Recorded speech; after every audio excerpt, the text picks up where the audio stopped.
당장 한국을 쫓아내지 않으면 내일 당장 마다가스카르는 지도에서 사라질 것이다. 프랑스와 미국의 서슬퍼런 최후 통첩에 대통령실에는 숨소리조차 들리지 않았습니다. 국가 부도까지 남은 시간 단 48시간, 100년 동안 이 나라의 자원을 빨아먹던 열강들이 이번엔 칼을 들이밀었습니다. 그때였습니다. 대통령실 문을 박차고 들어온 흑투성이 소녀의 손에는 믿을 수 없는 물건이 들려 있었습니다. 우리를 살린 건 프랑스가 아니었어요. 처음부터 한국이었습니다. 그리고 48시간 뒤 마다가스카르 대통령은 세계가 경악할 선택을 했습니다. 미국과 프랑스를 거절하고 한국의 손을 잡은 겁니다. CNN은 긴급 속보를 쏟아냈고 파리는 패닉에 빠졌습니다. 어떻게 이런 일이 가능한가? 서방 언론들이 대서특필한 한국의 위대한 외교 승리, 그날의 숨겨진 내막을 지금 바로 폭로합니다. 솔직히 고백하겠습니다. 저는 처음에 이 극비 보고서가 완벽한 가짜인 줄 알았습니다. 아니면 대한민국 정부가 단체로 미쳐버린 줄 알았죠. 이곳은 마다가스카르 남부에 위치한 암모프 대지입니다.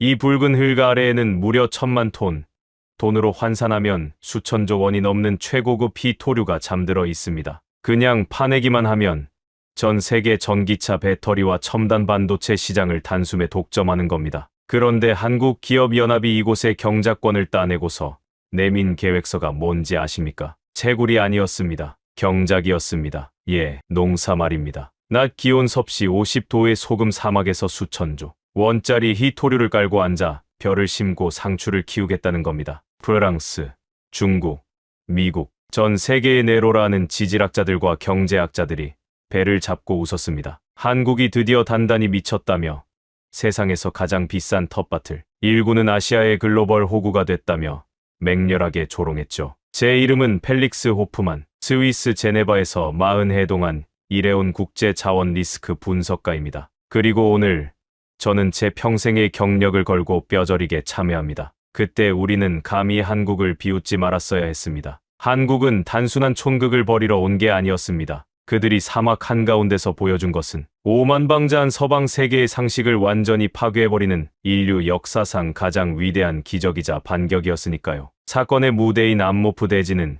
지질학적으로 완벽하게 저주받은 땅입니다. 토양의 염분 농도가 바닷물의 무려 3배에 달합니다. 풀 한 포기, 박테리아 한 마리도 살 수 없는 끔찍한 죽음의 땅이죠. 현지 원주민들조차 악마의 혓바닥이라 부르며 침조차 뱉지 않고 길을 돌아가는 곳입니다. 프랑스는 과거 식민지 시대의 기득권을 내세워 이 땅을 차지하려 외인 부대를 보냈고, 중국은 막대한 인프라 차관을 무기 삼아 정부의 숨통을 조였습니다. 하지만 이 치열한 자원 전쟁에서 승리한 것은 99년의 토지, 임대권과 표층 경작권을 사들인 대한민국이었습니다. 런던과 파리의 동료 분석가들은 모두 똑같이 반응했습니다. 한국이 제대로 사기를 당했다. 희토류 위에 텐트 치고 콩나물이라도 키울 셈인가. 마치 금광 위에 주저앉아 텃밭을 가꾸겠다는 꼴이니 전 세계 언론의 비웃음을 사는 것도 무리는 아니었습니다. 하지만 제 가슴 한구석은 미친 듯이 뛰고 있었습니다. 제가 40해 동안 지켜본 대한민국은 끔찍한 전쟁의 잿더미 속에서도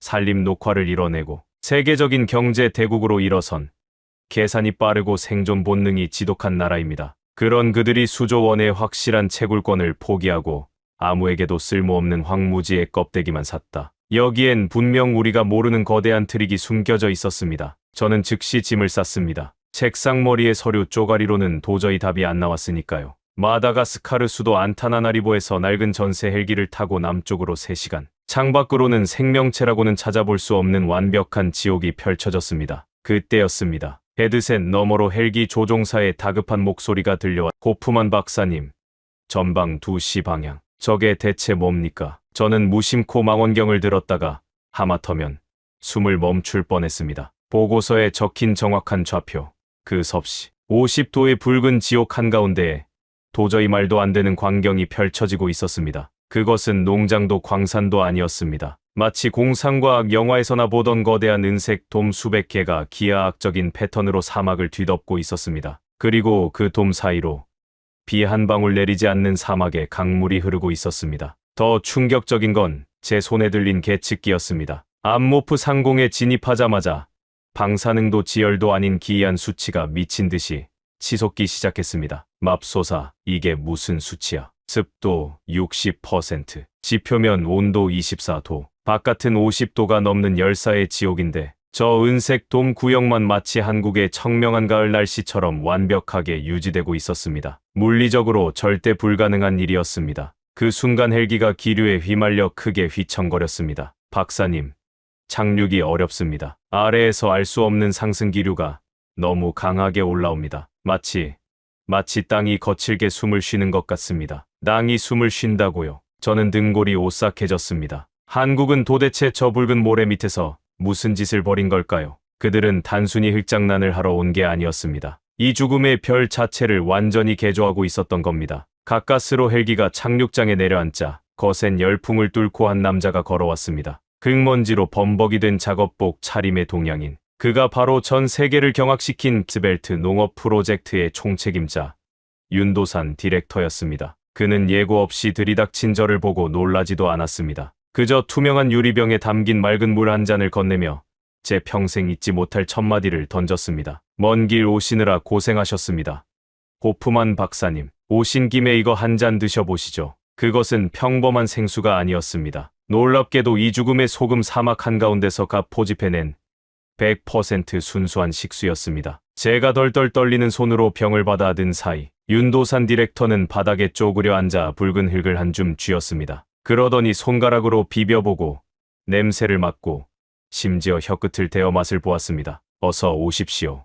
박사님, 흙이 아주 답니다. 염분 농도가 바닷물의 3배인 죽은 땅의 흙이 달다니 미치지 않고서야 도저히 할 수 없는 소리였습니다. 저는 악수를 하는 둥 마는 둥 하고 단도직입적으로 쏴붙였습니다. 윤 디렉터, 농담은 그쯤 합시다. 솔직하게 말해보시죠. 이거 전부 눈속임용 위장막 아닙니까? 수천조 원어치 히토류 채굴 장비는 대체 어디에 숨겼습니까? 저 거대한 돔 안에 숨겨둔 겁니까? 제 날 선 추궁에도 그는 그저 사람 좋은 웃음을 허허 흘릴 뿐이었습니다. 박사님은 참 의심이 많으시군요. 백문이불여일견이라 했습니다. 직접 들어가서 눈으로 확인해 보시죠. 우리가 이 돔 안에 무엇을 숨겨두었는지 말입니다. 그는 저를 이끌고 캠프 중앙에 위치한 가장 거대한 돔으로 향했습니다. 육중한 에어록이 열리고 돔 내부로 들어선 순간 저는 턱이 빠질 듯한 충격을 받고 그 자리에 얼어붙고 말았습니다. 그곳에는 굉음을 내는 거대한 굴착기도 히토류를 캐는 드릴도 없었습니다. 대신 은색으로 빛나는 팔뚝만 한 캡슐 수천 개가 줄과 열을 맞춰 붉은 땅에 촘촘히 박혀 있었습니다. 그리고 캡슐마다 연결된 투명한 튜브를 통해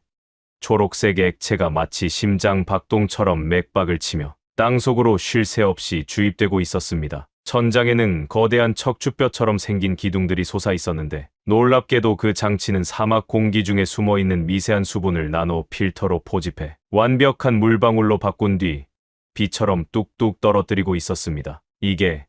이게 다 뭡니까? 제 목소리는 형편없이 떨리고 있었습니다. 윤도산 디렉터가 캡슐 하나를 부드럽게 쓰다듬으며 대답했습니다. 특수 배양된 미생물 캡슐입니다. 이 튜브를 타고 들어가는 초록색 액체가 바로 한국에서 공수해 온 극강의 염분분해 미생물이죠. 이 녀석들이 소금을 분해하고 토양에 질소를 고정시켜 생명이 자랄 수 있는 흙으로 바꾸고 있습니다. 그는 바닥의 흙을 쥐어 제 눈앞에 들이밀었습니다. 이 땅은 죽은 게 아닙니다. 호프만 박사님, 단지 잠들어 있을 뿐이죠. 염분이 너무 높아서 스스로 숨을 쉬지 못했던 겁니다. 우리는 지금 이 거대한 대지에 인공호흡을 하고 있는 중입니다. 그의 단호한 목소리가 돔 안을 웅장하게 울렸습니다. 우리는 1000만 톤의 히토류를 파헤쳐 이 땅에 구멍을 뚫으러 온 게 아닙니다. 땅의 체질을 바꾸어 훗날 그 히토류를 캐낼 사람들을 살리러 온 겁니다. 순간 저는 망치로 뒤통수를 세게 얻어맞은 듯한 거대한 깨달음에 휩싸였습니다. 기업이 눈앞에 이윤을 포기하고 생존을 선택했다고요. 수천조 원을 밟고 서서 아프리카 사람들의 밥그릇을 채우겠다고요. 한국인들이 포기한 것은 히토류가 아니었습니다. 그들은 히토류라는 거대한 미끼를 던져두고 강대국들이 상상조차 하지 못한 훨씬 더 거대하고 위대한 것을 낚으려 하고 있었던 것입니다. 그 은색 돔 안에서 벌어지고 있는 일은 단순한 흙장난이 아니었습니다. 그것은 오만한 서방 세계의 자본 논리를 무참히 짓밟고 아프리카 대륙 전체의 지도를, 아니 전 세계 자원 패권의 공식을 완전히 새로 쓰는 대한민국의 진짜 무기였습니다. 그리고 그날 저는 인류가 지구 위에서 무엇을 할 수 있는지에 대한 제 모든 알량한 지식과 믿음을 산산조각 내야만 했습니다. 제 평생을 지배해온 자본주의의 차가운 논리가 붉은 사막 한가운데서 산산조각 나는 순간이었습니다. 은색 돔 안의 공기는 바깥의 지옥 같은 열풍과는 완전히 다른 차원의 것이었습니다. 코끝을 스치는 냄새부터가 달랐습니다. 바깥 세상을 지배하던 비릿한 피 냄새와 소금기 가득한 짠내가 아니었습니다. 그것은 아주 오래전 제가 스위스의 고향 마을에서 비가 내린 뒤에나 맡을 수 있었던 촉촉하고 생명력 넘치는 흙내음이었습니다. 믿을 수가 없군. 정말로 믿을 수가 없어. 저는 홀린 듯이 중얼거리며 돔 내부를 천천히 걸었습니다. 수천 개의 미생물 배양 캡슐이 붉은 대지에 뿌리를 내린 채 묵묵히 일을 하고 있었습니다. 투명한 튜브를 타고 흐르는 초록색 액체는 죽어버린 땅의 정맥에 수혈되는 새로운 피와 같았습니다. 윤도산 디렉터는 그 캡슐 중 하나 옆에 무릎을 꿇고 앉아 조심스럽게 밸브를 조절했습니다. 그의 거칠고 투박한 손등에는 셀 수 없이 많은 상처가 훈장처럼 새겨져 있었습니다. 호프만 박사님, 서방의 지질학자들은 이 땅의 염분 농도가 너무 높아서 완벽하게 죽은 땅이라고 진단했죠. 그들의 말이 맞습니다. 일반적인 방식으로는 이곳에서 풀 한 포기도 키울 수 없습니다. 하지만 한국의 방식은 다릅니다. 우리는 땅을 파헤치기 전에 먼저 땅을 치료합니다. 윤도산 디렉터의 목소리는 돔 안에 우웅거리는 기계음 속에서도 낮고 뚜렷하게 울려 퍼졌습니다. 그는 한국의 국립농업연구소에서 수십 년간 매달려 개발해 낸 극한 환경용 미생물에 대해 설명했습니다. 이 미생물들은 사막의 척박한 토양에 침투하여 독성 염분을 스스로 분해하고 공기 중의 질소를 흡수해 땅속에 고정하는 놀라운 능력을 갖추고 있었습니다. 마치 꽉 막혀 있던 땅의 숨통을 강제로 틔워주는 인공호흡기 같은 역할이었습니다. 그리고 위를 보십시오. 그의 손끝을 따라 고개를 들어 올린 저는 다시 한번 입을 다물 수 없었습니다. 거대한 척추뼈처럼 천장을 가로지르는 은색 기둥들. 그것은 단순한 지지대가 아니었습니다. 마다가스카르 남부의 밤과 낮,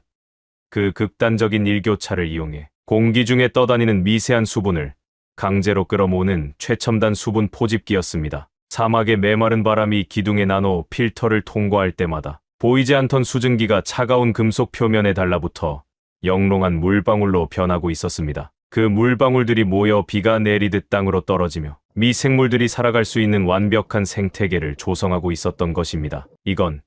이건 단순한 농업 기술이 아닙니다. 윤 디렉터, 당신들은 지금 지구의 생태계를 창조하고 있는 거요. 하지만 왜입니까? 왜 이런 막대한 비용과 기술을 그저 파내기만 하면 수천조 원을 벌어들일 희토류 매장지에 쏟아붓고 있는 겁니까? 런던과 파리의 투자자들은 절대로 이런 미친 짓을 승인하지 않을 겁니다. 저는 국제 자원 분석가로서의 본능을 숨기지 못하고 쏘아붙였습니다. 자본주의의 철칙은 최소 투자로 최대 이익을 뽑아내는 것입니다. 프랑스나 중국이었다면 이 돔을 세울 돈으로 거대한 다이너마이트를 사들여 땅을 산산조각 내고 값싼 현지인들의 노동력을 착취해 희토류만 쏙 빼먹은 뒤 떠났을 것입니다. 그것이 지난 100년간 강대국들이 아프리카를 대했던 유일한 방식이었으니까요. 윤도산 디렉터는 자리에서 천천히 일어났습니다. 그의 깊은 눈동자에는 서구의 엘리트들이 결코 이해하지 못할 어떤 숭고하고도 지독한 슬픔 같은 것이 서려 있었습니다.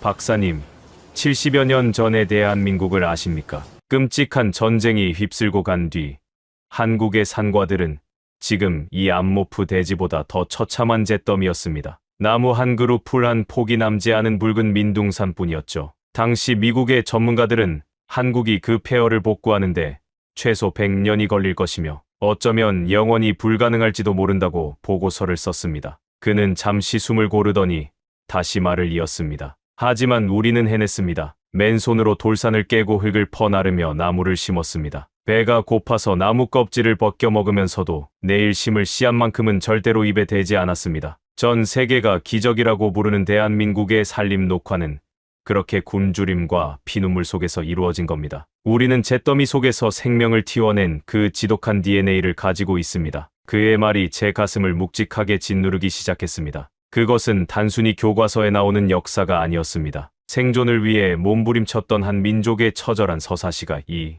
이국적인 아프리카의 사막 한가운데서 부활하고 있었던 것입니다. 우리는 이곳에 1000만 톤의 희토류를 캐러 온 것이 아닙니다. 토류를 캐내면 당장은 돈방석에 앉겠죠. 하지만 10년 뒤, 20년 뒤에는 어떻게 됩니까? 구멍 뚫린 폐광과 오염된 지하수, 그리고 중금속에 병들어 죽어가는 현지인들만 남게 될 겁니다. 아프리카가 지난 100년 동안 서구 열강들에게 당해온 착취의 역사가 바로 그겁니다. 단물만 뽑아먹고 버리는 것. 윤도산 디렉터는 돔 너머의 붉은 사막을 가리켰습니다. 대한민국은 다릅니다. 우리는 이곳 마다가스카르와 오랜 세월 동안 형제로서 신뢰를 쌓아왔습니다. K. 라이스벨트. 우리는 이 저주받은 땅을 생명이 자라는 옥토로 바꾸어 놓을 겁니다. 현지인들에게 한국의 벼 품종을 심고 가꾸는 법을 가르칠 겁니다. 연간 3천만 명을 먹여 살릴 수 있는 거대한 식량 기지를 우리 손으로 지어줄 겁니다. 그 다음에는요. 그 다음에는 희토류를 가져갈 겁니까? 그 다음에는 이 땅의 진짜 주인인 마다가스카르 사람들이 배불리 밥을 먹고 건강해진 몸으로 스스로의 힘으로 자원을 개발하게 될 겁니다. 우리는 파괴자가 아니라 동반자로 남을 겁니다. 사람이 살 수 없는 땅에서는 그 어떤 숫자리 자원도 아무런 의미가 없으니까요. 기업이 이윤을 포기하고 인간의 존엄을 선택했다. 효율성과 자본 논리만을 따지며 평생을 살아온 제게 그의 말은 전혀 다른 차원의 종교적 신념처럼 들렸습니다. 머리로는 여전히 도저히 납득할 수 없는 몽상가들의 헛소리였지만 제 가슴 속 깊은 곳에서는 무언가 뜨거운 것이 꿈틀거리기 시작했습니다. 하지만 저의 얄팍한 이성은 끝까지 저항하려 했습니다. 아무리 원대한 꿈을 꾸더라도 이 척박한 땅에서 사람을 살리겠다는 것은 오만일 수도 있었습니다. 말은 아주 감동적이군요.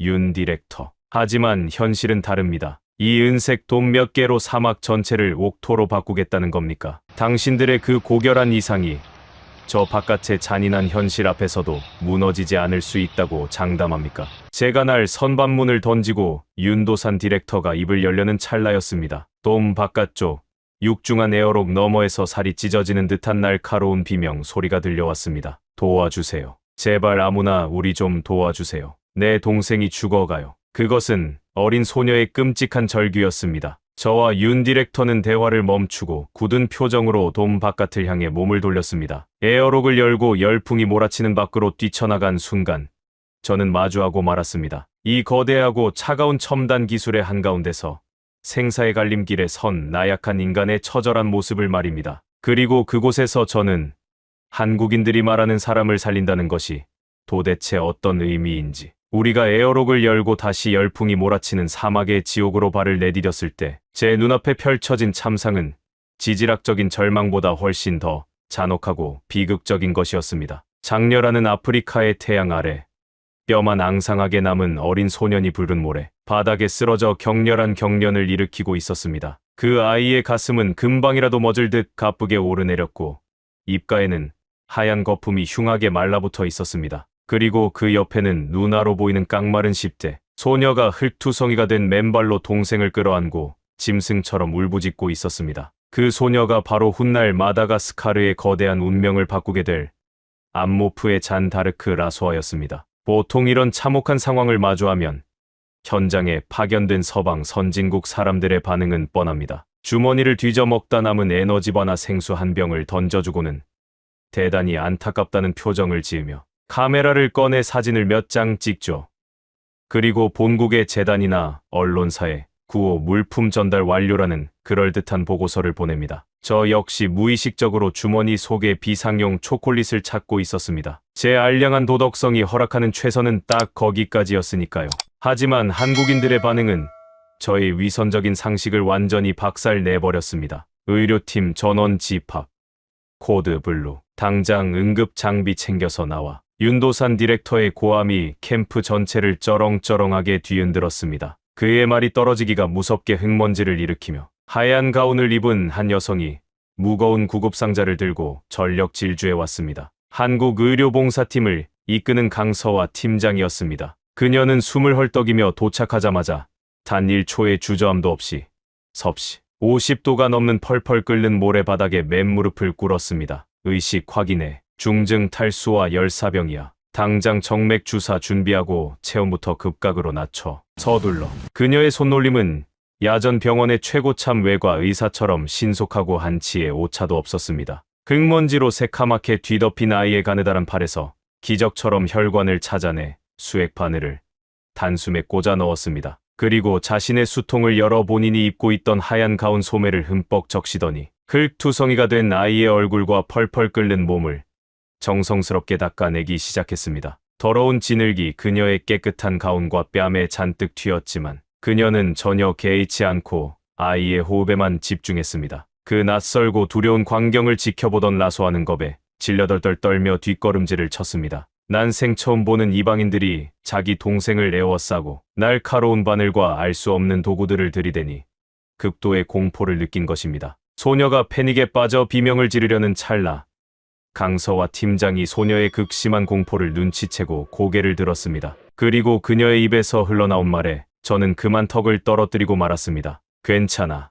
아가, 무서워하지 마. 우리는 너희를 해치러 온 게 아니야. 동생은 살 수 있어. 내가 약속할게. 그것은 완벽한 현지어, 말라가시어였습니다. 통역기를 거친 기계적인 음성이 아니라 억양은 조금 투박할지언정 온기와 진심이 가득 담긴 사람의 육성이었습니다. 프랑스는 100년 동안 이 땅을 지배하면서도 단 한 번도 현지인들의 언어를 배우려 하지 않았습니다. 명령하고 착취하기 위해 자신들의 언어를 일방적으로 강요했을 뿐이죠. 하지만 한국은 달랐습니다. 수교 이래 오랜 세월 동안 마다가스카르 수도 안타나나리보의 국립대학에 코리아 코너를 세우고 세종학당을 열어 양국의 문화와 언어를 진심으로 교류해왔습니다. 그들은 일방적으로 돈을 뿌리러 온 것만한 구원자가 아니었습니다. 한국인들은 아프리카의 심장 속으로 들어가기 위해 그들의 언어와 문화를 먼저 배우고 존중했던 것입니다. 강서와 팀장의 그 따뜻한 말라가시어 한마디에 라소아의 맹렬했던 떨림이 마법처럼 잦아들었습니다. 한참의 시간이 흐르고 수액이 혈관을 타고 들어가자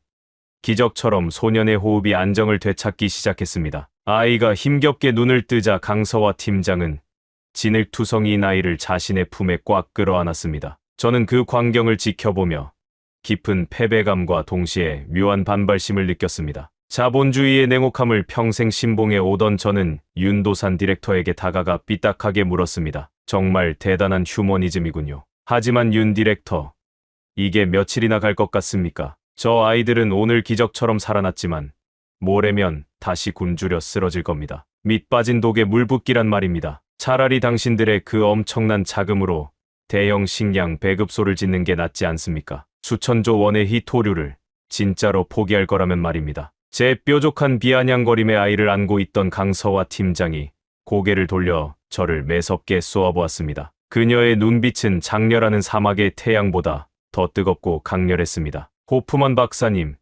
우리는 이곳에 알량한 자선 사업을 하러 온 게 아닙니다. 식량 배급소요. 네, 그러면 당장 일주일은 배를 채우겠죠. 하지만 그 다음에는요. 평생 긴 줄을 서서 남이 던져주는 동정의 빵 부스러기나 기다리는 무기력한 노예로 살게 놔둘 겁니까? 그녀는 주머니에서 무언가를 꺼내 들었습니다. 작은 플라스틱 명찰이었습니다. 그녀는 그것을 라소아의 낡고 찢어진 옷깃에 아주 정성스럽게 달아주었습니다. 이게 뭡니까? 제가 당황하여 묻자 강서와 팀장이 라소아의 거친 손을 꽉 쥐며 대답했습니다. 이 아이의 새로운 신분증입니다. 명찰에는 라소아라는 이름 밑에 현지어와 한글로 또렷하게 이렇게 적혀 있었습니다. 제1기 예비 농업 전문가. 저는 헛웃음이 나왔습니다. 글자도 제대로 모를 것 같은 빈민가 소녀에게 전문가라니요. 농담이 지나치시군요. 강 팀장. 이 아이들이 무슨 수로 전문가가 됩니까? 박사님, 이 아이들은 결코 거지가 아닙니다. 단지 기회가 없었을 뿐이에요. 우리는 빵을 주러 온 게 아니라 씨앗을 주러 왔습니다. K-라이스벨트의 진정한 목적은 이들에게 스스로 씨앗을 심고 생명을 키우는 법을 가르치는 겁니다. 이 아이는 훗날 동정을 구걸하는 거렁뱅이가 아니라 이 저주받은 붉은 땅을 생명의 옥토로 살려내는 위대한 농부가 될 겁니다. 그게 우리가 이곳에 온 진짜 이유입니다. 그녀의 단호한 선언에 저는 완벽하게 말문이 막혀버렸습니다. 강서와 팀장은 라소아의 눈을 다정하게 맞추며 부드럽게 말했습니다. 라소아, 네가 이제 혼자가 아니야. 그리고 너는 우리에게 아주 중요한 사람이 될 거야. 우리와 함께 이 붉은 땅을 초록색으로 만들어 보지 않을래? 라소아는 자신의 가슴에 달린 명찰을 조심스럽게 만지작거렸습니다. 태어나서 단 한 번도 받아본 적 없는 인간으로서의 존중. 배가 고프니 식량 좀 적선해달라는 비참한 구걸이 아니라 우리와 함께 땀 흘려 일하자는 동등한 파트너로서의 제안이었습니다. 16살 소녀의 커다란 눈망울에서 굵은 눈물이 뚝뚝 떨어져 내렸습니다. 그것은 가난과 절망의 눈물이 아니라 태어나 처음으로 자신의 가치를 온전히 인정받은 벅찬 감동의 눈물이었습니다. 그 순간 저는 온몸에 소름이 돋으며 깨달았습니다. 대한민국이 이 사막에서 하려는 것은 단순한 경제적 원조나 농업 기술 전수가 아니었습니다. 그들은 수백 년간 제국주의의 억압에 짓밟혀 무너져 내린 아프리카인들의 자존감을 다시 세워주고 스스로 일어설 수 있는 인간의 존엄성을 회복시키는 어마어마한 혁명을 진행하고 있었던 것입니다. 점심시간이 되자 캠프 중앙 야외 식당에 거대한 가마솥이 걸렸고 밥 짓는 고소한 냄새가 사막의 건조한 공기를 가득 채웠습니다. 메뉴는 현지인들의 주식인 옥수수죽에 한국 농장에서 갓 수확한 신선한 채소로 매콤하게 버무린 겉절이었습니다. 강서와 팀장이 직접 둥근 국자를 들고 현지 인부들과 라소아 남매에게 넉넉하게 배식을 해주고 있었습니다. 라소아는 식판을 받아들고 조심스럽게 붉은 양념이 묻은 겉절이를 입에 넣었습니다. 처음 맛보는 매운맛에 눈이 휘둥그레졌다가 이내 아삭한 식감과 깊은 감칠맛에 황홀한 미소를 지으며 허겁지겁 수저를 움직였습니다. 주변의 다른 현지인들도 마찬가지였습니다. 밍밍하고 퍽퍽한 옥수수죽과 한국의 매콤한 겉절이는 그야말로 환상의 궁합이었습니다. 맛있니? 그게 바로 한국의 맛이야. 처음엔 맵고 눈물이 쏙 빠질 만큼 힘들지만 끝맛은 아주 달지. 우리가 앞으로 이 땅에서 함께 만들어갈 인생처럼 말이야. 강 팀장의 말에 라소아가 수줍게 웃으며 물었습니다. 선생님, 왜 우리한테 이렇게 잘해주세요? 예전에 프랑스 광산 사람들은 우리가 밥 먹을 때 냄새가 난다며 발길질을 하고 쫓아냈어요. 우리는 평생벌레 취급을 받았는데 강서와 팀장은 라소아의 머리를 따뜻하게 쓰다듬으며 맑게 웃었습니다. 한국에는 식구라는 아주 예쁘고 소중한 말이 있어. 같이 밥을 먹는 입이라는 뜻이야. 피부색이 다르고 언어가 달라도 이렇게 한솥밥을 같이 나누어 먹으면 그때부터는 남이 아니라 평생을 함께하는 든든한 가족이 되는 거야. 라소아, 우리는 이제 식구야. 식구. 같이 밥을 먹는 가족. 라소아는 그 낯설고도 따뜻한 단어를 입속으로 몇 번이고 굴리며 조용히 되뇌었습니다. 착취와 조롱의 대상이 아닌 함께 마주 앉아 밥을 먹는 존귀한 가족. 그 진심 어린 말 한마디가 수백 년간 굳게 닫혀있던 아프리카인들의 마음의 빗장을 완전히 열어젖히는 역사적인 순간이었습니다. 그날 붉은 사막의 식당에서는 모두가 식구라는 이름으로 하나 되어 가장 눈부신 웃음꽃을 피웠습니다. 그리고 바로 그 평화로운 오후, 저는 라소아와 함께 식판을 내려놓기도 전에 허리춤의 위성 단말기가 미친 듯이 울리는 소리를 들었습니다. 자연은 인간의 따뜻한 감상 따위는 비웃기라도 하듯 그 누구도 예상치 못한 끔찍한 파멸의 그림자를 이 붉은 대지 위로 거침없이 몰고 오고 있었습니다. 제네바 본부에서 걸려온 초긴급 연락이었습니다. 호프만 박사, 내 말 들립니까? 당장 거기서 빠져나와야 합니다. 지금 첨단 기상 위성 사진에 끔찍한 재앙이 찍혔습니다. 동료의 목소리는 공포에 질려 사시나무 떨리듯 떨리고 있었습니다. 무슨 일입니까? 진정하고 똑바로 말해 보십시오.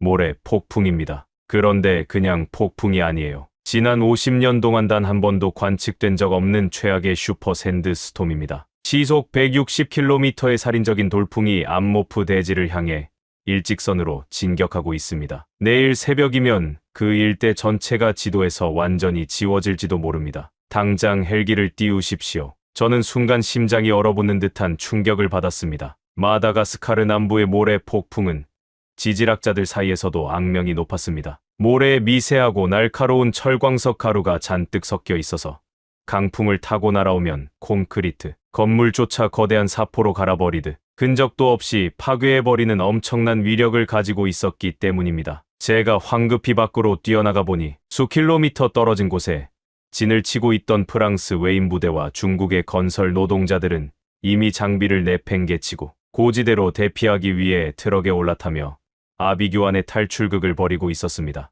그들은 살기 위해 도망치고 있었습니다. 저는 숨을 헐떡이며 윤도산 디렉터가 있는 상황실로 뛰어들어갔습니다. 윤 디렉터, 비상입니다. 당장 모든 인력을 철수시켜야 합니다. 10시간 뒤면 이곳은 완벽한 생지옥이 됩니다. 당신들이 그토록 자랑하던 저 은색 돔이고 나발이고 몽땅 산산조각이 날 거라고요. 그런데 상황실 모니터 앞에 서 있던 윤도산 디렉터의 반응은 제 상식을 또 한 번 무참히 부수어 버렸습니다. 그는 대피 명령을 내리기는커녕 모니터에 표시된 거대한 붉은 폭풍의 경로를 바라보며 묘한 환희에 찬 미소를 짓고 있었습니다. 드디어 오는군요. 위성 예보보다 조금 늦었습니다. 뭐라고요? 기다렸다고요. 다 죽게 생겼는데 지금 제정신으로 하는 소리입니까? 제가 핏대를 세우며 소리치자 윤 디렉터가 천천히 고개를 돌려 저를 똑바로 바라보며 말했습니다. 호프만 박사님, 우리는 절대로 도망가지 않습니다. 아니,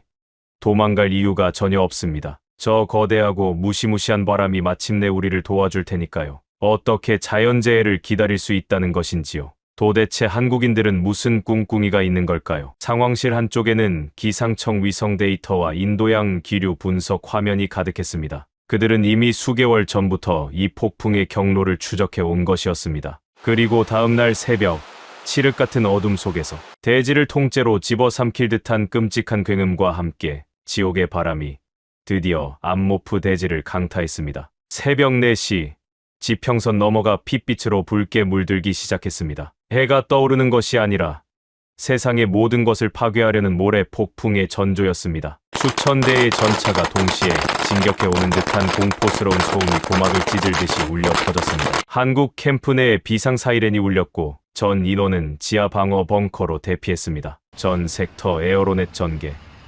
각도 45도, 장력 최대 유지, 에어로넷 전개합니다. 벙커 안 상황실에서 오퍼레이터의 외침이 울려 퍼졌습니다. 저는 외부 감시 카메라 모니터를 통해 그 끔찍한 재앙의 순간을 숨죽여 지켜보았습니다. 프랑스 진지의 강철 통신탑이 엿가락처럼 처참하게 휘어지고 중국 팀의 거대한 컨테이너 박스가 종이장처럼 구겨져 하늘로 날아가는 충격적인 모습이 화면에 고스란히 잡혔습니다. 저는 한국의 돔 역시 흔적도 없이 박살이 날 것이라 확신하며 눈을 질끈 감았습니다. 하지만 5분, 10분이 지나도 붕괴하는 파열음은 들리지 않았습니다. 대신 기묘한 소리가 벙커 안으로 스며들기 시작했습니다. 그것은 바람이 무언가를 때려 부수는 소리가 아니라 바람이 무언가에 부드럽게 걸러지는 듯한 기이한 마찰음이었습니다. 조심스럽게 눈을 뜨고 모니터를 확인한 저는 벌어진 입을 다물 수 없었습니다. 한국 팀이 설치한 그 은색 돔과 구조물들은 폭풍에 맞서 뻣뻣하게 버티고 있는 것이 아니었습니다. 마치 거센 파도를 타는 유연한 서퍼처럼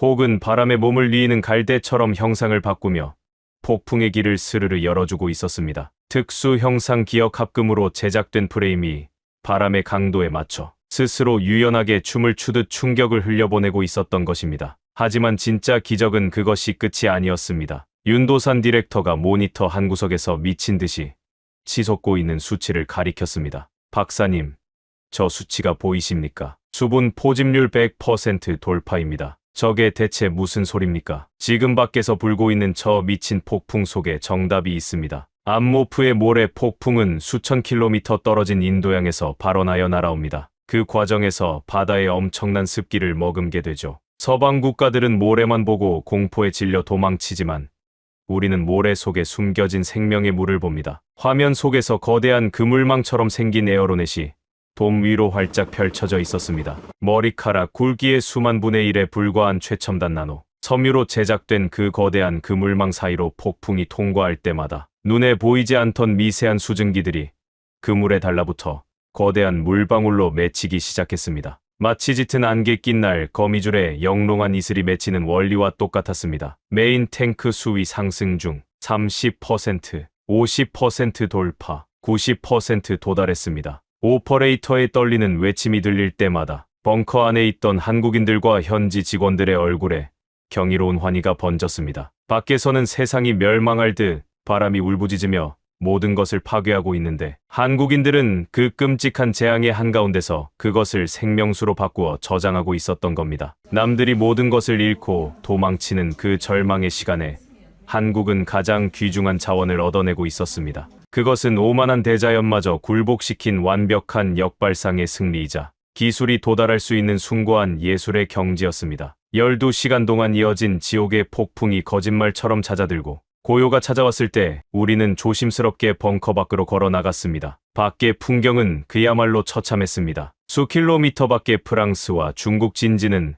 완전히 쑥대밭이 되어 텐트 조각 하나 남아있지 않았습니다. 하지만 한국 캠프는 달랐습니다. 유연하게 휘어졌던 구조물들은 다시 원래의 웅장한 모습으로 돌아와 있었고 무엇보다 발밑의 대지가 변해 있었습니다. 펄펄 끓던 모래 바닥이 흠뻑 젖어짙은 색을 띠고 있었습니다. 붉고 독한 먼지로 가득했던 공기는 소나기가 지나간 숲속처럼 상쾌하고 청명했습니다. 윤도산 디렉터가 축축하게 젖은 붉은 땅 위로 천천히 걸어갔습니다. 그리고 무릎을 꿇고 흙을 살피기 시작했습니다. 저 역시 숨을 죽이고 그를 따라갔습니다. 그의 투박한 손가락이 가리킨 곳에는 도저히 믿을 수 없는 위대한 생명이 존재하고 있었습니다. 박사님, 여기를 보십시오. 폭풍이 남기고 간젖은 흙을 뚫고 아주 작고 여린 초록색 새싹 하나가 수줍게 고개를 내밀고 있었습니다. 이게 뭡니까? 이 소금밭에서 어떻게? 염생식물입니다. 소금기 가득한 극한의 땅에서도 자랄 수 있도록 한국의 농업 연구진들이 개량해낸 특수 품종이죠.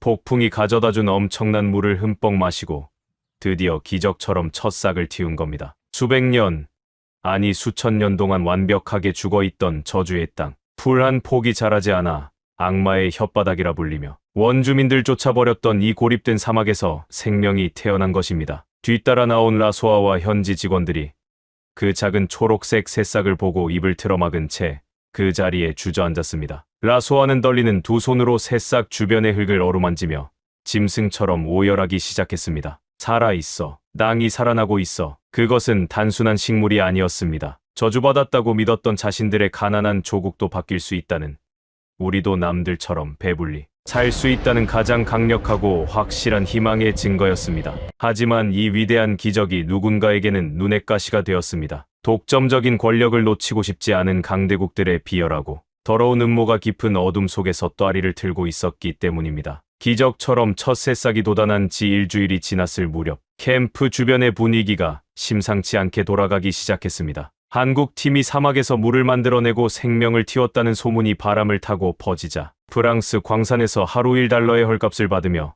모예처럼 일하던 현지 청년들이 곡괭이를 집어던지고 한국 농장으로 구름대처럼 몰려든 것입니다. 그들은 더 이상 자원을 파헤치는 착취의 도구가 아니라 스스로 씨앗을 심고 가꾸는 당당한 농부가 되기를 원했습니다. 인력을 빼앗기고 굴착기가 멈춰버린 프랑스와 중국의 탐사기지에는 견딜 수 없는 치욕과 분노가 감돌았습니다. 물리적인 자연재해조차 이겨낸 한국을 쫓아내기 위해 그들은 결국 가장 비열하고 야만적인 폭력의 카드를 꺼내 들고야 말았습니다. 달조차 뜨지 않은 칠흑 같은 그날 밤이었습니다. 모두가 깊은 잠에 빠진 시각, 농자, 외곽을 가로지르는 거대한 메인 수로 시설 쪽으로 검은 그림자 무리가 은밀하게 접근했습니다. 강대국 자본에 매수된 현지의 악명 높은 갱단, 그리고 그들의 뒤를 봐주는 외국 정보국 요원들이었습니다. 그들은 수로의 심장부인 핵심 밸브에 고성능 폭약을 설치하고는 어둠 속으로 흔적도 없이 사라졌습니다. 잠시 후 쾅 하는 귀를 찢는 거대한 폭발음이 암모프의 밤하늘을 산산조각 냈습니다. 비상벨이 요란하게 울려 퍼졌고 숙소에서 뛰쳐나온 우리 앞에는 지옥보다 더 참혹한 광경이 펼쳐져 있었습니다. 애써 포집하고 모아두었던 수만 톤의 생명수가 파괴된 배관을 뚫고 콸콸 쏟아져 나와 붉은 사막의 모래 바닥으로 허무하게 스며들고 있었습니다. 치솟는 시뻘건 물길 속에서 찢겨나간 파이프는 마치 잘려 나간 거인의 동맥처럼 흉측하게 입을 벌리고 있었습니다. 안 돼. 우리가 만든 물이 다 사라지고 있어. 라소아가 머리를 감싸 쥐고 절규했습니다. 현지 직원들은 그 자리에 주저앉아 넋을 잃었습니다. 그들의 눈동자에는 다시 짙은 패배감과 절망이 드리워지고 있었습니다. 역시 안 되는 거였어. 프랑스와 중국이 우리를 가만둘 리 없어. 우리는 평생 그들의 노예로 살아야 해. 다음 날 아침, 요란한 사이렌 소리와 함께 지역 경찰서장이 무장한 부하들을 대동하고 흙먼지를 일으키며 나타났습니다. 그는 이미 갱단에게 두둑한 뇌물을 받고 범죄를 눈감아주기로 미략이 되어 있는 부패한 자였습니다. 그는 불에 탄 수로를 대충 훑어보더니 노골적으로 비열한 웃음을 흘렸습니다. 아이고, 이거 참 유감이군요. 테러라니. 디렉터, 범인은 우리가 천천히 수배해 볼 테니 너무 상심 마시오. 물론 수사비가 두둑하게 지원된다면 조금 더 빨리 잡을 수도 있겠지만 말이오. 아, 그리고 복구 장비가 필요하면 프랑스 회사 쪽에 연락을 넣어줄 수도 있소. 그는 이 절망적인 상황을 철저히 즐기고 있었습니다. 한국이 겁을 먹고 막대한 돈을 상납하거나 아니면 제풀에 지쳐 짐을 싸서 도망치기를 바라고 있었죠. 강대국들이 짠 완벽한 시나리오대로였습니다. 저는 속으로 탄식했습니다. 이제 끝이구나. 어떤 기업도 이런 야만적인 테러와 부패한 정부의 협박 속에서 막대한 돈을 쏟아붓는 사업을 지속할 수는 없어. 한국도 결국 백기를 들고 말 거야. 그런데 그때였습니다. 불타버린 자네를 묵묵히 응시하던 윤도산 디렉터가 천천히 돌아서더니 확성기 마이크를 거머쥐었습니다. 경찰은 필요 없습니다. 당장 돌아가 주십시오. 윤 디렉터의 얼음장 같은 목소리에 거들먹거리던 경찰서장의 눈썹이 꿈틀했습니다. 뭐라고요? 지금 제정신이요. 폭탄 테러를 당했는데 경찰이 필요 없다니. 당신들끼리 알아서 하겠다는 거요. 네, 우리끼리 해결합니다. 당신들이 수사비 타령을 하며 시간을 끄는 동안 우리가 심어놓은 소중한 작물들은 사막의 열기에 다 말라 죽습니다. 우리는 범인을 잡으려는 게 아닙니다. 당장 생명의 물기를 다시 잡으려는 겁니다. 윤 디렉터는 부패한 경찰서장을 철저히 무시한 채 등을 돌리고 웅성거리며 모여든 수천 명의 현지 주민들을 똑바로 바라보았습니다. 그들 중에는 어젯밤 돈을 받고 폭탄을 설치한 뒤 호기심과 죄책감에 얼굴을 숨기고 현장을 기웃거리는 갱단원들도 분명 섞여 있었을 것입니다. 저는 윤 디렉터가 이 자들을 향해 화를 내거나 윽박지르며 범인을 색출하겠다고 분노를 터뜨릴 줄 알았습니다. 하지만 마이크를 쥔 그의 목소리는 분노 대신 묵직하고도 슬픈 진심이 담겨 있었습니다. 여러분, 제발 눈을 뜨고 똑바로 보십시오. 지금 저기서 불타고 부서진 것은 한국 기업의 자산이 아닙니다. 바로 여러분 스스로의 것입니다. 군중들의 웅성거림이 순간 멎었습니다. 저 수로를 통해 흐르는 물로 누가 벼를 키우고 농사를 짓습니까? 여러분입니다. 그 땀 흘려 얻은 수확물을 누가 먹고 배를 불립니까? 여러분의 어린 자식들입니다. 그런데 누군가 돈 몇 푼에 눈이 멀어 자기 자식들의 밥그릇을 산산조각 냈습니다. 정적이 감도는 가운데 누군가의 억눌린 흐느낌이 들려왔습니다. 한국 사람들은 괜찮습니다. 우리는 돈과 기술이 있으니 언제든 다시 지으면 그만입니다. 하지만 당장 오늘 마실 물이 사라지고 작물이 타들어가는 고통은 온전히 여러분의 몫입니다. 우리는 무너진 이 수로를 반드시 다시 고칠 겁니다. 하지만 우리 직원들만으로는 몇 날 며칠이 걸릴지 모릅니다. 여러분의 결단이 필요합니다. 우리와 함께 여러분의 밥그릇을 고치겠습니까? 아니면 다시 프랑스 광산의 어두운 구덩이로 돌아가 평생 목마른 노예로 살겠습니까? 그것은 머리를 둔기로 내리치는 듯한 묵직한 선언이었습니다. 그동안 현지인들은 이 거대한 시설을 단순히 외국인들이 돈을 벌기 위해 지어놓은 그들의 것이라고만 생각했습니다. 하지만 윤 디렉터는 당당하게 이것은 너희의 것이라고 선언하며 100년 동안 짓밟혀 있던 그들의 주인의식을 망치로 두드리듯 깨워버린 것입니다. 무거운 침묵이 흘렀습니다. 부패한 경찰서장은 콧방귀를 뀌며 비웃었습니다. 고작 저 굶주린 자들에게 뭘 바라는 거요? 당장 다 도망칠 텐데. 그 순간이었습니다. 군중의 맨 앞줄에서 작고 마른 체구의 소녀가 앞으로 걸어 나왔습니다. 라소아였습니다. 그녀의 가느다란 손에는 자기 키만 한 낡은 삽이 꽉 쥐어져 있었습니다. 제가 하겠습니다. 제 동생의 밥그릇은, 우리 가족의 밥그릇은 제가 직접 지키겠습니다. 라소아는 단 1초의 주저함도 없이 아직 뜨거운 열기가 남아있는 검은 흙더미 속으로 뛰어들었습니다. 가냘픈 손으로 시커멓게 그을린 파이프 조각을 들어 올리며 눈물을 닦아냈습니다. 그 작은 소녀의 외침과 행동이 거대한 도화선에 불을 붙였습니다. 나도 하겠소. 우리도 돕겠습니다. 비켜서시오. 여기저기서 현지 청년들이 포효하듯 소리치며 뛰쳐나왔습니다. 삽과 곡괭이가 없으면 맨손으로 불탄 흙을 퍼냈고 바구니가 없으면 입고 있던 셔츠를 벗어 흙을 담아 날랐습니다. 가장 충격적인 것은 무리 뒤에 숨어있던 험상궂은 표정의 갱단원들조차 자신들의 손에 쥐어있던 칼과 총을 모래바닥에 내던지고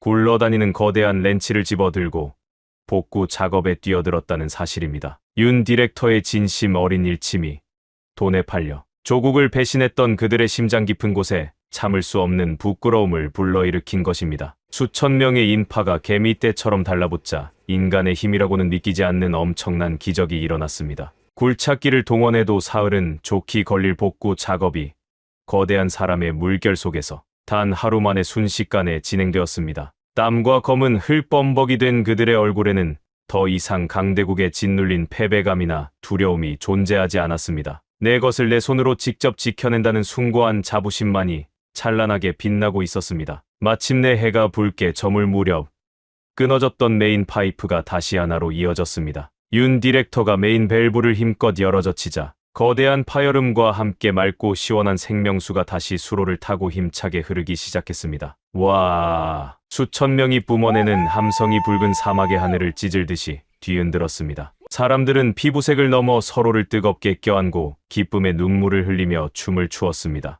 이 압도적인 연대의 기적 앞에 부패한 경찰서장은 기가 질린 표정으로 슬그머니 차에 올라타 도망치고 말았습니다. 그날 밤부터 농장 외곽에는 놀라운 변화가 생겼습니다. 한국 직원들이 돈을 주고 고용한 것도 아닌데 낮에 수로를 고쳤던 현지 청년들이 스스로 조를 짜고 횃불을 든 채 밤샘 순찰을 돌기 시작한 것입니다. 그들의 손에는 최신식 소총 대신 낡은 몽둥이와 농기구가 들려 있었지만 그들의 눈빛은 프랑스 정규군보다 훨씬 더 매섭고 결연했습니다. 수십 년간 서방 세계가 막대한 자본과 무력을 쏟아붓고도 단 한 번도 얻지 못했던 현지인들의 절대적인 충성과 자발적인 방패를 한국은 사람에 대한 진심과 신뢰 단 하나만으로 완벽하게 얻어낸 것입니다. 하지만 현지에서의 비열한 공작이 실패로 돌아가자 이익을 빼앗긴 강대국들은 분노하며 얼굴에 가면을 완전히 벗어 던졌습니다. 그들은 이제 한낱 기업의 프로젝트를 방해하는 수준을 넘어 국가 대 국가의 전면전으로 판을 키우기 위한 무시무시한 칼을 빼들기 시작했습니다. 마다가스카르의 목줄을 쥐고 있는 거대한 서방 자본의 외교적 압박이 본격적으로 시작된 것입니다. 현지에서의 비열한 물리적 테러와 공작이 현지인들의 자발적이고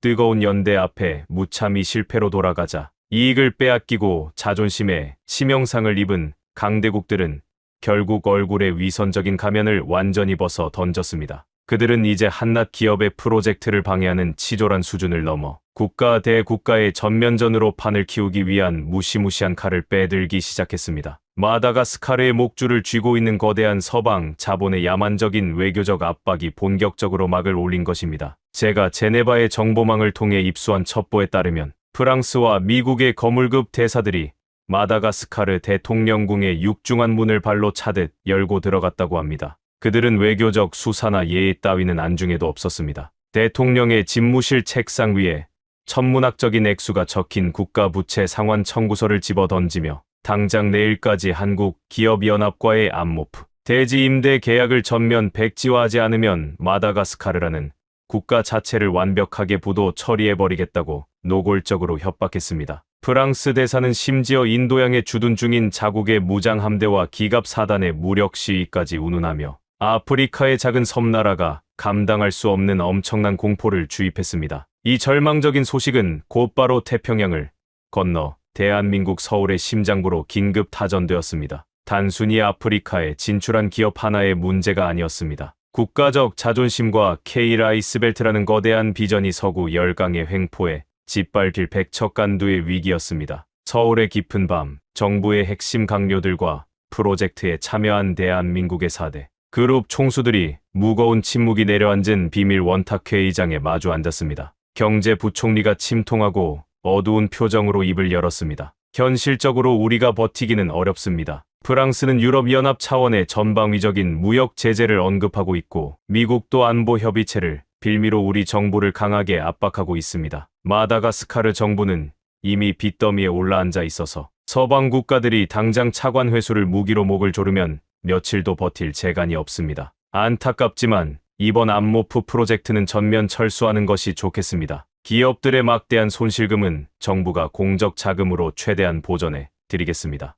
여기서 더 고집을 부리다가는 우리의 본진인 반도체나 자동차 수출, 경제까지 돌이킬 수 없는 타격을 입게 됩니다. 그것은 머리로는 완벽하게 이해할 수밖에 없는 냉혹한 자본주의 국제사회의 가장 합리적인 판단이었습니다. 계란으로 바위를 치는 격이었으니까요. 회의장에는 볼펜이 굴러가는 소리조차 천둥처럼 들릴 정도로 숨막히는 정적이 감돌았습니다. 그때 묵묵히 허공을 응시하던 대한민국 최고 기업의 총수가 헛기침으로 정적을 깨고 천천히 입을 열었습니다. 철수라니요. 저는 절대로 못합니다. 그의 단호하고 서늘한 어조에 회의장 안의 모든 정부 관료들이 경악하며 그를 바라보았습니다. 이건 단순한 비즈니스 논리나 손익 계산서로 접근할 문제가 아닙니다. 피를 말리는 외교 전쟁입니다. 이길 확률이 0%라고요. 그러니까 더더욱 물러설 수 없는 겁니다. 우리 대한민국이 언제 눈앞에 확률이나 따져가며 오늘날의 나라를 만들었습니까? 잿더미 위에서 제철소를 지을 때도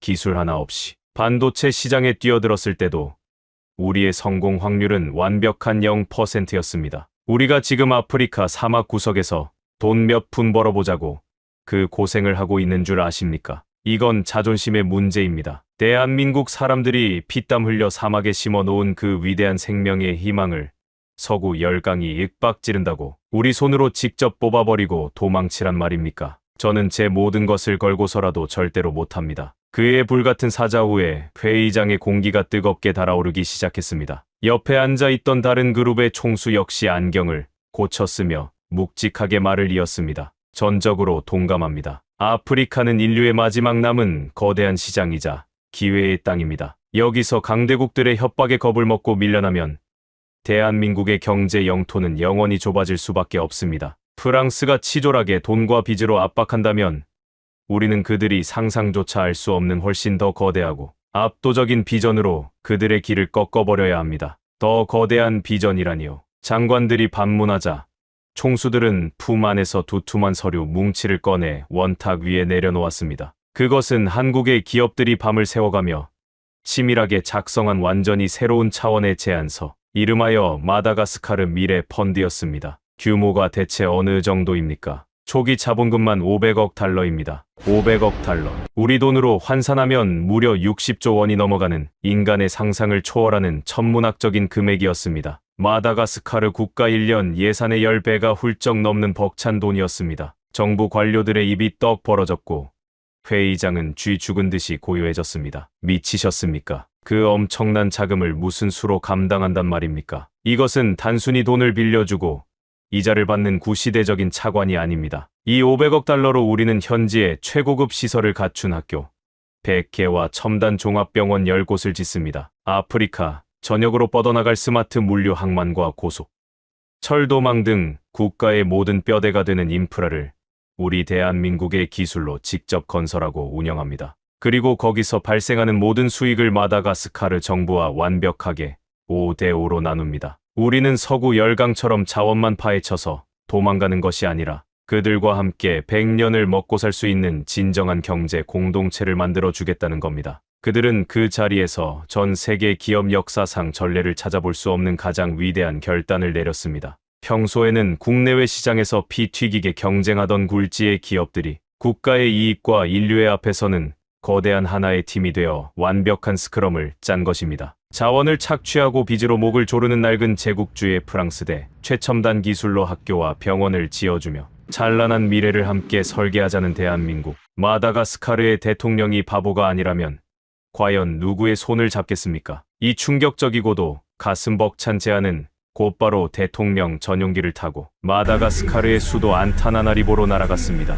한국기업연합의 대표단이 공항에 도착하자 전 세계에서 몰려든 수천 명의 기자들로 북새통을 이루었습니다. 소식을 전해들은 프랑스 대사는 파랗게 질린 얼굴로 애써 코웃음을 쳤습니다. 500억 달러라니. 한국 기업들이 단체로 허풍을 떠는군. 자원도 없는 나라에서 그 엄청난 돈이 하늘에서 떨어지기라도 한단 말인가. 마다가스카르 대통령은 몽상가들의 헛소리보다 당장 내일 터질 국가부도라는 끔찍한 현실을 더 두려워할 것이다. 프랑스 대사의 말처럼 대통령국 내부의 분위기는 여전히 절망적이었습니다. 당장 눈앞에 들이밀어진 서방 국가들의 채무 상환 압박은 너무나 거대했고 한국이 제시한 장밋빛 미래는 빚더미에 짓눌린 대통령에게는 손에 잡히지 않는 신기루처럼 보였기 때문입니다. 대통령이 떨리는 손으로 한국과의 계약 파기 서류에 만년필을 가져다 대려는 그 숨 막히는 찰나 굳게 닫혀있던 집무실 밖에서 그 누구도 예상치 못한 거대한 파도가 밀려오고 있었습니다. 자본의 논리로 꽁꽁 얼어붙은 늙은 정치인의 심장을 송두리째 녹여버릴 아주 작지만 가장 위대한 영웅이 문턱을 넘어서고 있었던 것입니다. 대통령궁 앞의 거대한 광장은 아침 일찍부터 몰려든 수만 명의 인파로 발 디딜 틈조차 없었습니다. 그들은 폭력을 휘두르는 반정부 시위대가 아니었습니다. 안모프 대지에서 밤낮을 가리지 않고 며칠을 걸어온 흙투성이의 농부들, 그리고 한국인들이 세운 학교와 병원에서 새 생명을 얻은 어린 학생들과 그 가족들이었습니다. 그들의 거친 두 손에는 낡은 마다가스카르 국기와 함께 어디서 구했는지 모를 태극기가 소중하게 쥐어져 있었습니다. 수만 명의 군중이 일제히 한 목소리로 코리아를 연호하는 그 장엄한 함성은 두꺼운 대통령궁의 담장을 넘어 가장 깊숙한 집무실까지 쩌렁쩌렁하게 울려 퍼졌습니다. 마다가스카르 대통령은 집무실 창가의 두꺼운 커튼 뒤에 숨어 그 거대하고 낯선 광경을 내려다보며 깊은 고뇌에 빠져 있었습니다. 한쪽에서는 당장 빚을 갚지 않으면 국가를 파멸시키겠다며 목에 칼을 들이미는 프랑스와 미국의 오만한 대사들이 거친 숨을 몰아쉬고 있었고, 다른 한쪽에서는 창밖에 수만 명의 국민들이 미래를 함께 만들자며 손을 내미는 한국을 제발 버리지 말아달라고 피를 토하듯 울부짖고 있었습니다. 그것은 한나라의 운명과 정치적 생명이 완전히 끝장날 수도 있는 가장 잔인하고도 고독한 선택의 기로였습니다. 프랑스 대사가 시계를 신경질적으로 두드리며 윽박질렀습니다. 카카, 저런 무지몽매한 폭도들의 선동에 흔들릴 시간이 없습니다. 당장 한국을 쫓아내는 서류에 서명하십시오. 1분이라도 지체한다면 마다가스카르의 모든 은행 계좌는 동결될 것입니다. 대통령이 체념한 듯 무거운 한숨을 내쉬며 만년필을 꽉 쥐었을 때 굳게 닫혀있던 집무실 문을 벌컥 열고 비서실장이 다급하게 뛰어들어왔습니다. 카카, 긴급 면담 요청자가 있습니다. 지금 당장 만나보셔야 할 것 같습니다. 이 엄중한 상황에 대체 누구란 말인가? 프랑스 본국의 특사라도 온 건가? 아닙니다. 카카, 안모프 대지에서 올라온 어린 소녀입니다. 창밖의 수만 명을 대표하는 국민 자격으로 가깝게 목숨을 걸고 꼭 드려야 할 말씀이 있다고 합니다. 프랑스 대사가 어처구니 없다는 듯 핏대를 세우며 소리쳤습니다. 미쳤습니까? 사막의 빈민가 소녀가 감히 어느 안전이라고 고개를 들이민단 말이오. 당장 끌어내시오. 하지만 창밖의 거센 함성의 마음이 흔들리던 대통령은 조용히 손을 들어 프랑스 대사의 입을 막았습니다. 그 소녀를 당장 이 안으로 들여보내게. 잠시 후 웅장한 금박 장식과 최고급 마호가니 가구들로 꾸며진 화려한 집무실 안으로 흙먼지가 잔뜩 묻은 낡은 작업복 차림의 소녀가 당당한 걸음으로 들어섰습니다. 그녀의 낡은 신발에는 안모프의 붉은 흙이 아직 묻어 있었고, 깡마른 가슴에는 예비 농업 전문가라고 적힌 조그만 플라스틱 명찰이 자랑스럽게 빛나고 있었습니다. 바로 죽어가던 동생을 살려낸 강서와 팀장과의 약속을 지키기 위해 달려온 사막의 잔다르크 라소아였습니다. 화려한 명품 정장을 빼입은 서방의 외교관들과 무장한 경호원들이 위압적으로 그녀를 에워쌌지만 라소아는 단 한 발짝도 물러서지 않았습니다. 그녀의 등 뒤에는 수만 명의 안모프 주민들과 자신을 사람으로 대접해준 한국의 식구들이 버티고 있었으니까요. 이 숨막히는 대면의 장면은 현장에 있던 국영 방송의 카메라를 통해 마다가스카르 전역으로 그리고 전 세계로 생중계되고 있었습니다. 라소아는 마른 침을 한번 삼키고는 떨리지만 놀랍도록 맑고 결연한 목소리로 입을 열었습니다. 존경하는 대통령님, 저는 버려진 붉은 땅 안모프에서 온 예비 농부 라소아입니다. 불과 얼마 전까지만 해도 저는 너무나 배가 고파서 독이 든 붉은 흙을 파먹으며 죽어가는 동생을 지켜봐야만 했던 비참한 아이였습니다. 그녀는 품 안에서 꼬깃꼬깃해진 낡은 사진 한 장을 꺼내어 높이 치켜들었습니다. 갈비뼈가 앙상하게 드러난 채 하얀 거품을 물고 죽어가던 과거 동생의 끔찍한 사진이었습니다.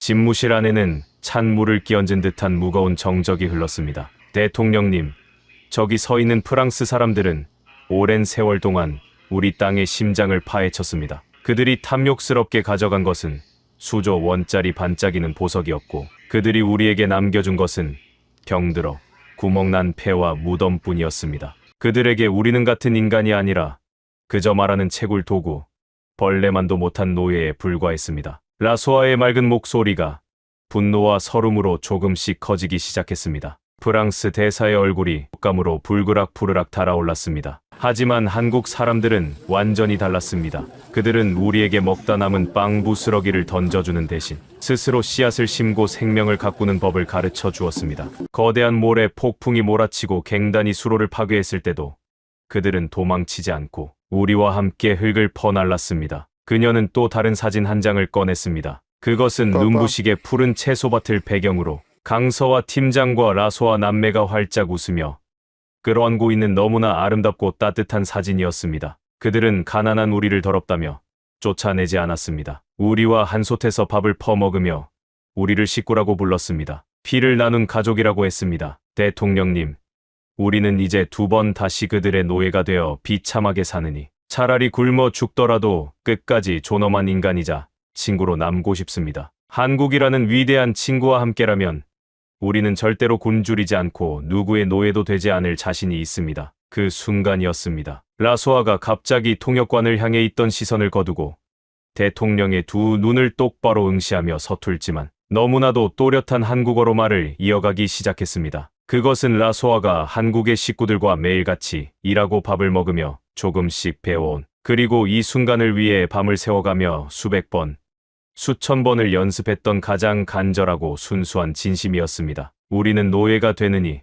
친구로 남겠습니다. 우리는 친구입니다. 한국은 우리의 진정한 친구입니다. 제발 우리 친구를 쫓아내지 마세요. 그 서툴고 투박한 한국어 한마디가 마치 거대한 지진파처럼 집무실을 강타했습니다. 말라가시어로 그 문장을 통역하던 통역관의 목소리가 걷잡을 수 없이 울먹거렸고, 텔레비전 생중계로 이 장면을 지켜보던 마다가스카르 전역의 수천만 국민들이 거리에서, 식당에서, 각자의 안방에서 왈칵 눈물을 쏟아냈습니다. 그것은 그 어떤 화려하고 기교 넘치는 외교적 수사나 천문학적인 자본의 협박보다도 수만 배는 더 강력하고 거룩한 인간 대 인간으로서의 위대한 호소였습니다. 평생을 권력과 돈의 눈치만 보며 살아왔던 늙은 대통령의 눈시울마저 붉게 달아올랐습니다. 그는 들고 있던 만년필을 미련 없이 바닥에 던져버리더니 자리에서 천천히 일어났습니다. 그리고 성큼성큼 걸어가 흙먼지가 잔뜩 묻은 라소아의 거친 두 손을 자신의 두 손으로 꽉 부여잡았습니다.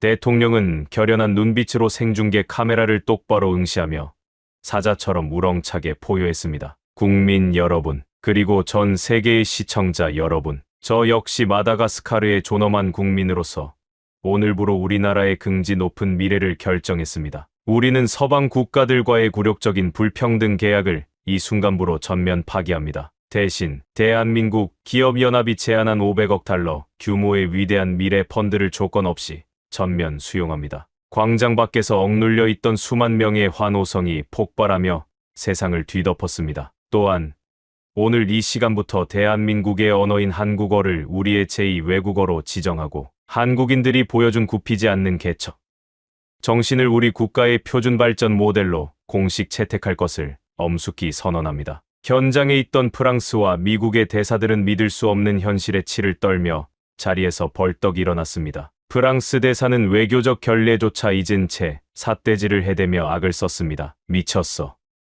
이따위 감상적인 선택을 한 것을 피눈물 흘리며 후회하게 만들어주마. 우리 프랑스의 무적 함대와 전차 부대가 지금 어디를 향하고 있는지 똑똑히 확인하게 될 것이다. 대사들은 문을 박차고 씩씩거리며 나갔습니다. 하지만 그것은 단순한 분풀이 엄포가 아니었습니다. 외교와 자본의 전쟁에서 완벽하게 패배한 강대국들이 이제 더 이상 숨길 것 없이 가장 원시적이고 폭력적인 진짜 무력을 꺼내들기로 작정한 것입니다. 총칼로 평화의 싹을 무참히 짓밟아버리기 위한 무자비한 탱크의 궤도 소리가 생명이 피어나는 고요한 암모프 대지를 향해 서서히 다가오고 있었습니다. 하지만 그들은 꿈에도 몰랐습니다. 무력으로 무장한 탱크조차 멈춰 세울 수 있는 세상에서 가장 아프고도 따뜻한 노래가 그들을 기다리고 있다는 사실을 말입니다. 마다가스카르 대통령의 폭탄 선언이 전 세계로 생중계된 직후 외교와 자본의 전쟁에서 완벽하게 패배한 강대국들은 결국 얼굴에 위선적인 가면을 집어던지고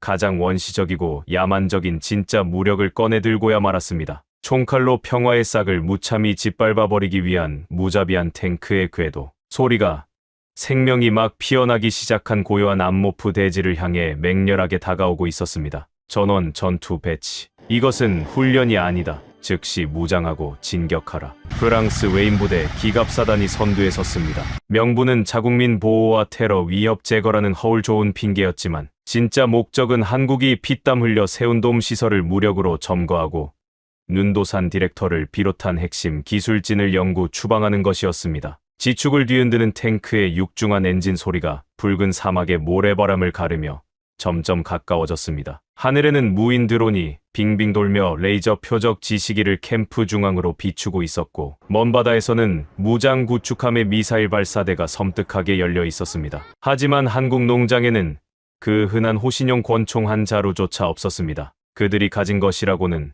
흙이 묻은 삽과 곡괭이, 그리고 20여 명의 한국 직원들과 수천 명의 현지 농부들이 전부였습니다. 저는 지하 벙커 안에서 공포에 질려 윤도산 디렉터의 옷깃을 부여잡고 소리쳤습니다. 윤 디렉터, 제발 피해야 합니다. 저건 시위대가 아니라 포탄을 쏘는 진짜 탱크라고요. 우리가 이길 수 있는 상대가 아닙니다. 여기서 고집을 부리다가는 뼈도 못 추리고 다 죽습니다. 하지만 윤 디렉터는 이번에도 결코 물러서지 않았습니다. 그는 오히려 죽음을 앞둔 사람이라고는 믿기지 않을 만큼 너무나도 평온한 표정으로 상황실에 무전기를 집어들었습니다. 방송실, 준비됐습니까? 타이밍이 가장 중요합니다. 전 세계의 이목이 집중되어 있을 때 바로 그때 틀어야 합니다. 네, 디렉터님, 모든 준비 완료됐습니다. 좋습니다. 탱크 부대가 정문 500m 앞 사정거리에 들어오면 큐 사인 주겠습니다. 프랑스의 최신형 전차 부대가 농장 입구 500m 앞까지 전진하여 멈춰섰습니다. 육중하고 차가운 포신이 한국 캠프에 굳게 닫힌 정문을 정확히 정조준했습니다. 누군가 재채기만 크게 해도 당장 전쟁이 터질 것 같은 일촉즉발의 상황. 프랑스군 지휘관의 날카로운 목소리가 고성능 확성기를 타고 암모프 사막 전체에 불길하게 울려 퍼졌습니다. 한국 측에 최후 통첩한다. 즉시 무장을 해제하고 모든 시설을 비운 뒤 밖으로 나와라. 불응하면 테러리스트로 간주하고 즉각 발포하겠다. 카운트다운 10초를 주겠다. 10, 9, 8. 탱크 조종수들의 손가락이 발사 버튼 위로 올라갔습니다. 보병들은 소총의 안전장치를 풀고 방아쇠에 손을 얹었습니다. 저는 절망감에 두 눈을 질끈 감았습니다. 끝이구나. 이렇게 허무하게 이 척박한 땅에 피어난 기적의 꿈이 강대국의 포탄 한 방에 산산조각이 나는구나. 3. 그때였습니다. 큐. 윤도산 디렉터의 결연한 외침과 함께 농장 중앙 광장에 설치되어 있던 가로 50m 크기의 초대형 LED 스크린이 대낮같이 환하게 켜졌습니다. 동시에 캠프 곳곳에 설치된 고출력 스피커에서 거대한 소리가 터져 나왔습니다. 프랑스 군인들은 폭격이 시작된 줄 알고 본능적으로 몸을 움찔하며 방어 태세를 취했습니다. 하지만 스피커에서 흘러나온 것은 고막을 찢는 파열음도 귀를 찌르는 비상 사이렌도 아니었습니다. 나의 살던 고향은 꽃피는 산골, 복숭아꽃, 살구꽃, 아기 진달래, 너무나도 맑고 청아한 아이들의 노랫소리, 소아를 비롯한 현지의 아이들 100여 명이 눈부시게 고운 한국의 전통 의상인 한복을 차려입고 부르는 대한민국의 동요, 고향의 봄이었습니다. 소아는 이미 며칠 전부터 강서와 팀장에게 이 노래를 배워왔습니다. 처음에는 낯선 멜로디를 따라하느라 혀를 잔뜩 굴리던 아이들이었지만 이제는 가사의 뜻을 몰라도 그 안에 담긴 그리움과 따뜻함이 목소리에 고스란히 배어 있었습니다. 전장의 살벌하고 차가운 소음을 뚫고 퍼져나가는 그 순수하고 애절한 멜로디에 지축을 울리던 탱크의 엔진 소리가 순식간에 묻혀버렸습니다. 그리고 대형 스크린에는 드론으로 촬영한 암모프 대지의 현재 모습이 장엄한 파노라마로 펼쳐지고 있었습니다. 황량하고 끔찍했던 붉은 사막은 온데간데 없고 끝도 없이 펼쳐진 푸른 밀밭이 바람에 물결치고 있었습니다. 탐스럽게 열린 붉은 토마토와 아이 얼굴만 한 거대한 옥수수, 새로 지어진 학교 운동장에서 해맑게 웃으며 뛰어노는 흑인 아이들, 그리고 그 옆에서 구슬땀을 흘리며 어깨를 동무하고 함께 밭을 일구는 한국인과 현지인들의 벅찬 모습. 그것은 지옥이라 불리던 땅에 대한민국이 만들어낸 천국의 풍경이었습니다. 굳게 닫혀있던 농장의 정문이 천천히 열렸습니다. 색동저고리를 입은 100명의 흑인 아이들이 노래를 부르며 줄을 지어 걸어 나왔습니다. 그들의 손에는 돌멩이나 화염병 대신 자신들의 땀으로 직접 키워낸 신선한 토마토와 옥수수가 가득 담긴 과일 바구니가 들려 있었습니다. 아이들은 겁도 없이 시커먼 포신을 겨누고 있는 탱크와 굳은 표정의 무장 군인들을 향해 천천히, 그러나 조금도 흔들림 없이 다가갔습니다. 탱크 조종수가 잔망경에서 눈을 떼지 못한 채 얼어붙었습니다. 소총을 겨누던 보병들의 거친 손이 덜덜 떨리기 시작했습니다. 그들이 지금 파괴하라는 명령을 받은 대상은 적국의 끔찍한 미사일 기지가 아니었습니다. 자신들이 그토록 지키고 싶어 했던, 하지만 전쟁과 자본의 논리 속에서 까맣게 잊고 살았던 순수한 평화 그 자체였습니다. 프랑스 군인들은 당황하여 어쩔 줄을 몰랐습니다. 적군이 총을 쏘면 응사하라고는 수천 번을 훈련받았지만 화사한 한복을 입고 웃으며 다가와 토마토를 건네는 어린아이들에게 발포하라는 명령은 군대 역사상 그 어디에도 없었으니까요. 10살 남짓한 꼬마 아이가 바들바들 떨고 있는 프랑스 병사의 바지가랑이를 잡아당기며 자신의 얼굴만 한 토마토 하나를 불쑥 내밀었습니다. 병사가 얼결에 소총을 내려놓고 떨리는 손으로 그 붉은 토마토를 받아 한 입 베어 물었습니다. 사막의 뜨거운 태양과 생명의 물을 머금은 달콤한 과즙이 입안 가득 퍼지자 그 젊은 병사의 눈에서 참을 수 없는 굵은 눈물이 주르륵 흘러내렸습니다. 덜그럭 누군가 무기를 바닥에 내려놓는 소리가 들렸고 이내 부대 전체가 마법에 걸린 듯 총구를 아래로 거두기 시작했습니다. 이 모든 믿을 수 없는 광경은 글로벌 뉴스 채널을 통해 전 세계로 생중계되고 있었습니다. 총구 앞에 꽃과 과일을 든 아이들, 탱크 앞에서 평화의 노래를 부르는 농부들. 그것은 인류 전쟁 역사상 가장 충격적이고도 위대한 반전이었습니다. 여론은 순식간에 화산처럼 끌어올랐습니다. 당장 군대를 철수시켜라. 저 아름다운 기적을 파괴하지 마라. 뉴욕의 타임스퀘어, 프랑스의 샹젤리제 거리, 영국의 트라팔가 광장에 수백만 명의 시민들이 쏟아져 나와 촛불을 들고 자국 정부를 규탄하는 거대한 시위를 벌였습니다. 현장의 하급 병사들은 이미 마음이 무너져 있었습니다. 하지만 탱크가 즉시 후퇴할 수는 없었습니다. 본국 지휘부의 철수 명령 없이 전진을 멈춘 지휘관은 군법회의에 회부될 것이었으니까요. 총구는 내려갔지만 탱크는 그 자리에 멈춰선 채 팽팽한 대치가 계속되었습니다. 만약 그곳에서 단 한 발의 총알이라도 발사되었다면 그 발포를 명령한 국가는 영원히 인류의 적으로 역사에 기록될 것이 분명했으니까요. 결국 48시간의 피말리는 대치 끝에 프랑스군 지휘관의 무전기에서 본부에 다급한 철수 명령이 떨어졌습니다. 지휘관은 깊은 한숨을 내쉬며 헬멧을 벗어 바닥에 내동댕이 쳤습니다. 하지만 그 역시 뼛속 깊이 알고 있었습니다. 자신들이 이 싸움에서 완벽하게 참패했다는 것을요. 대한민국은 총알 한 방 쏘지 않고 미사일 한 발 날리지 않고 세계 최강의 군대를 무릎 꿇렸습니다. 따뜻한 문화와 굴복하지 않는 진심, 그리고 생명이라는 인류 역사상 가장 강력하고 숭고한 무기로 말입니다. 육중한 탱크들이 포신을 돌려 꽁무니를 빼며 사막 너머로 사라지자 암모프 대지에는 우레와 같은 함성과 환호가 터져 나왔습니다. 대한민국 만세, 마다가스카르 만세, K 라이스벨트 만세. 저는 그 순간 벙커에서 걸어 나온 윤도산 디렉터를 바라보았습니다. 그는 서로를 끌어안고 오열하는 현지인들과 한국 직원들 뒤에 조용히 서서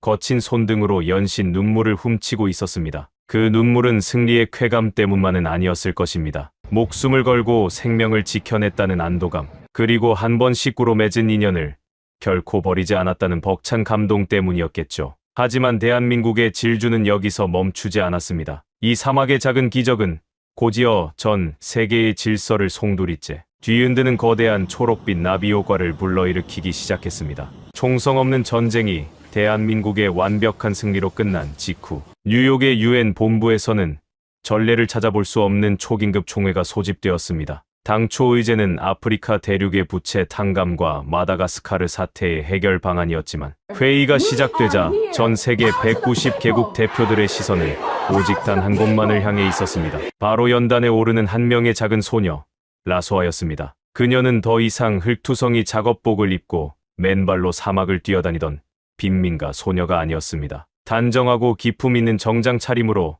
마다가스카르 청년 대표이자 대한민국이 함께 키워낸 희망의 증거로서 그 엄숙한 세계의 중심에 당당히 섰습니다. 그녀의 맑고 깊은 눈망울은 암모프의 붉은 흙처럼 뜨겁게 타오르고 있었습니다. 존경하는 각국 대표 여러분, 그리고 이 자리에 계신 자랑스러운 대한민국 대표단 여러분, 라소아의 또렷한 목소리가 거대한 유엔 회의장에 울려 퍼졌습니다. 수많은 강대국들이 우리 땅 아래 묻힌 희토류를 탐냈습니다. 그들은 우리에게 푼돈을 쥐어줄 테니 조상 대대로 물려받은 땅을 내놓으라고 협박했습니다. 하지만 우리는 목숨을 걸고 거절했습니다. 왜냐고요? 그들이 던져주는 돈은 결국 부패한 권력자들의 주머니로 들어가거나 아프리카인들끼리 서로를 죽이는 끔찍한 무기를 사들이는 데 쓰일 것이 너무나도 뻔했기 때문입니다. 그녀는 잠시 숨을 고르며 회의장을 가득 메운 서방 선진국 대표들의 얼굴을 하나하나 응시했습니다. 하지만 대한민국은 완전히 달랐습니다. 그들은 우리에게 무기 대신 학교를 지어주었습니다. 우리를 빚쟁이로 만드는 대신 소금 사막에서 벼를 키우는 기적의 농업 기술을 대가 없이 전수해 주었습니다. 우리는 이제 우리 땅에서 당당하게 캐낸 차원을 전 세계의 정당한 가격으로 팔 것입니다. 하지만 우리는 결코 그 돈으로 탱크를 사거나 전쟁을 준비하지 않을 것입니다. 아소아의 목소리가 한 옥타브 높아지며 웅장하게 울렸습니다. 우리는 한국의 식구들이 가르쳐준 대로 그 돈으로 아이들을 위한 첨단 병원을 짓고 더 많은 사막을 푸른 곡창지대로 바꾸는 스마트팜을 늘려갈 것입니다. 한국이 우리에게 물려준 가장 위대한 유산, 할 수 있다는 불굴의 개척 정신으로 우리는 기필코 스스로 일어설 것입니다. 그녀의 연설이 끝난 직후 190개국의 대표들이 숨을 죽인 회의장에는 약 1분간의 무거운 정적이 흘렀습니다. 그리고 정중앙 앞자리에 앉아있던 대한민국 대사가 천천히 자리에서 일어나 힘찬 박수를 치기 시작했습니다. 그 박수 소리를 신호탄으로 마다가스카르 대사가 일어났고 이어서 아프리카 연합 소속의 모든 국가 대표들이 벌떡 일어나 환호했습니다. 순식간에 회의장 전체가 떠나갈 듯한 우레와 같은 기립박수의 물결로 완전히 뒤덮였습니다. 서구 열강의 대표들마저 부끄러움에 고개를 숙인 채 그 위대한 행렬에 동참할 수밖에 없었습니다. 그 자리에서 중대한 결정이 만장일치로 통과되었습니다. 유엔과 세계은행 총재가 공동 성명을 발표하며 한국 기업연합이 주도하는 아프리카 미래 펀드를 공식 승인하고 유엔 차원에서 1,000억 달러의 추가 지원을 약속한 것입니다. 판세는 완벽하게 뒤집혔습니다. 그동안 서구 열강들의 채무 협박에 숨죽이고 눈치만 보던 아프리카의 수많은 국가들이 앞다투어 대한민국을 향해 러브콜을 보내기 시작했습니다. 모잠비크 대통령이 특사를 보내 요청했습니다. 우리 국토에도 한국형 스마트시티와 농업기지를 함께 만들어 주십시오. 탄자니아와 케냐 정부가 공식 서한을 보냈습니다. 우리 청년들을 한국으로 유학 보내고 싶습니다. 우리의 사막도 한국의 기술과 진심이라면 바뀔 수 있음을 믿습니다. 대한민국은 더 이상 동북아시아 구석에 자리한 조용한 아시아의 작은 나라가 아니었습니다. 자본의 탐욕을 인류애로 덮고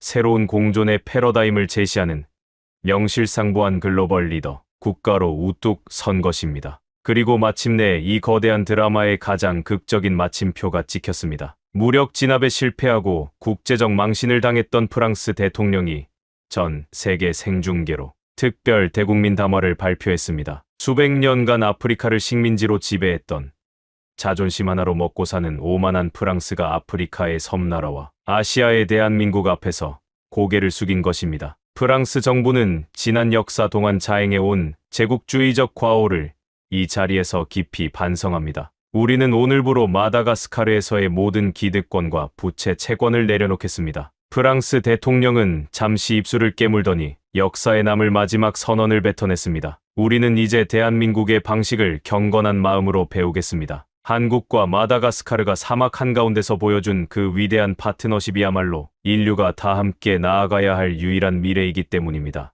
그것은 수백 년간 세계를 지배해온 낡은 제국주의 시대의 완전한 종말을 고하는 장엄한 조종이자 공존과 상생이라는 빛나는 새로운 시대가 대한민국에 의해 열렸음을 알리는 신호탄이었습니다. 저는 그 담화 방송을 지켜보며 온몸에 소름이 돋는 전율을 느꼈습니다. 총칼로 세상을 지배하고 억압하던 시대가 완전히 저물고 사람의 마음과 헌신으로 세상을 움직이는 진정한 문명의 시대가 도래한 것입니다. 여러분, 지금까지 펠릭스 호프만 박사의 숨 가쁜 증언을 함께 하셨습니다. 어떠셨나요? 가슴 한구석이 뜨거워지는 것을 느끼셨습니까? 500억 달러의 미래 펀드, 190개국의 기립 박수, 그리고 수백 년간 아프리카를 지배해온 프랑스의 공식 사과까지. 이 모든 것의 시작은 섭씨 50도의 소금 사막에서 묵묵히 미생물 캡슐을 심던 한국인들의 손끝이었습니다. 프랑스 대통령은 전 세계 앞에서 이렇게 말할 수밖에 없었습니다. 우리는 이제 대한민국의 방식을 경건한 마음으로 배우겠습니다. 아무도 믿어주지 않았습니다. 세상에서 가장 비싼 텃밭을 일구는 글로벌 호구라고 조롱했습니다. 하지만 그들은 조용히 땅을 치료하고 사람을 살리고 마침내 탱크마저 멈춰 세웠습니다. 총알 한 발 없이 오직 토마토 하나와 아이들의 노래로. 이 이야기가 묻히지 않도록 여러분의 힘이 필요합니다. 여러분의 공유 한 번이 대한민국의 진심을 세계에 알리는 가장 강력한 무기가 됩니다. 가슴이 뜨거워졌다면 가족 2글자만 남겨주십시오. 여러분의 댓글 하나하나가 모여 새로운 시대를 여는 거대한 물결이 됩니다. 좋아요와 구독은 이 위대한 이야기를 지키는 등불이 됩니다. 저는 다음 시간에 더 놀랍고 가슴 벅찬 대한민국의 기적을 가지고 찾아오겠습니다. 감사합니다. 감사합니다. 감사합니다. 감사합니다. 감사합니다. 감사합니다.